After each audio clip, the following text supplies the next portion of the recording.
మహారాష్ట్ర నాసిక్ జిల్లాలోని త్రియంబకేశ్వర్ గోదావరి నది జన్మస్థలం నుంచి ప్రారంభించిన నది పరిక్రమణ బాసారా ప్రసిద్ధ పుణ్యక్షేత్రం శ్రీ జ్ఞాన సరస్వతి అమ్మవారి ఆలయానికి ప్రత్యేకంగా చేరుకున్నారు. యాత్రలో భాగంగా ఆలయ వైదిక బృందం, ముదోల్ ఎమ్మెల్యే రామారావు పటేల్ అధికారులు పూర్ణ కుంభంతో ఘన స్వాగతం పలికారు.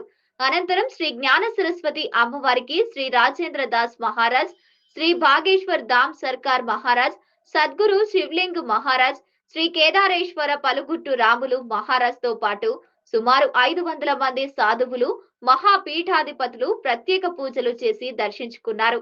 వీరికి ఆలయ స్థానాచార్యులు ప్రవీణ్ పాఠక్, ప్రధాన అర్చకులు సంజీవ్ పూజారి అమ్మవారి హారతి తీర్థ ప్రసాదాలు అందజేశారు.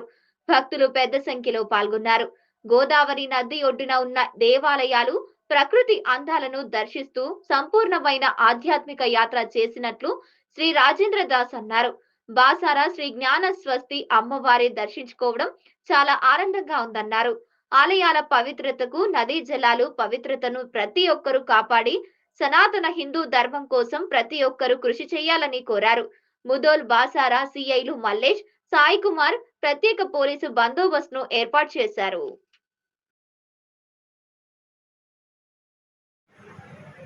श्री राम जय जय राम, श्री राम जय जय राम, श्री राम जय जय राम।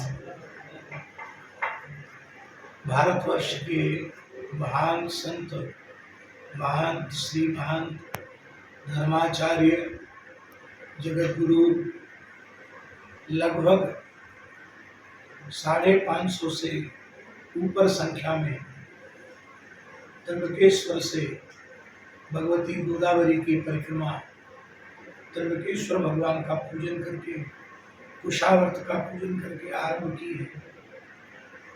एक प्रकार से भारतवर्ष के सभी पूज्य महान संतों का दर्शन एक ही यात्रा में हो रहा है। गोदावरी का महात्म्य पुराणों में बहुत अधिक है। भगवान शिव के जटाओं से गंगा जी प्रकट हुई।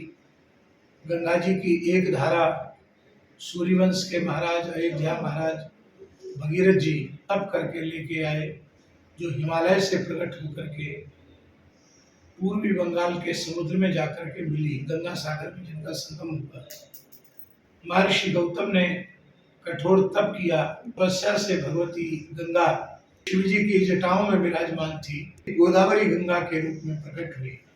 जो व्यक्ति गोदावरी गंगा की एक बार जीवन में परिक्रमा कर लेता है, उसे 84 लाख योनियों में भटकना नहीं पड़ता, वो जन्म मरण के चक्र से मुक्त हो जाता है। हमारे पूर्व संत, सभी सनातनी हिंदू अत्यंत श्रद्धा से गोदावरी परिक्रमा और उधर श्री नर्मदा जी की परिक्रमा किया करते थे, लेकिन बहुत लंबे समय से गोदावरी परिक्रमा का क्रम लुप्त हो गया। इसको पुनः जागृत करने के विचार से और पूरे महाराष्ट्र में, आंध्र प्रदेश में, तेलंगाना में, जहाँ जहाँ से गोदावरी होकर के गई है, सभी क्षेत्रों में सनातन धर्म का जागरण हो, भारतीय सनातनी सभ्यता जागृत हो, हिंदू संगठित हो और यह जो तीर्थ है वह पुनः अपने स्वरूप में प्रतिष्ठित हो। भारत राष्ट्र का गौरव, भारत माता का गौरव पूरे विश्व में स्थापित हो, पुनः विश्व गुरु के पद पर प्रतिष्ठित हो। भारतवर्ष की धरती गोवध के कलंक से इन्हीं पवित्र उद्देश्यों को लेकर के ये हिंदू सनातनियों का संगठन सामाजिक समरसता और प्रत्येक प्राणी के प्रति दया, क्षमा और सौहार्द की भावना, इन्हीं पवित्र भावों को लेकर के लगभग 550 संत, और जिनमें भारतवर्ष के बहुत बड़े बड़े संत हैं, वृंदावन, चित्रकूट, जगन्नाथपुरी, प्रयाग, वाराणसी, सभी क्षेत्रों से संत आए हैं और ये को पुनः त्र्यंबकेश्वर में जाकर पूर्ण होगी। 5 तारीख से आरंभ हुई है और 20 तारीख को त्र्यंबकेश्वर में जाकर ये पूर्ण होगी। भारतवर्ष का महान सारस्वत तीर्थ है।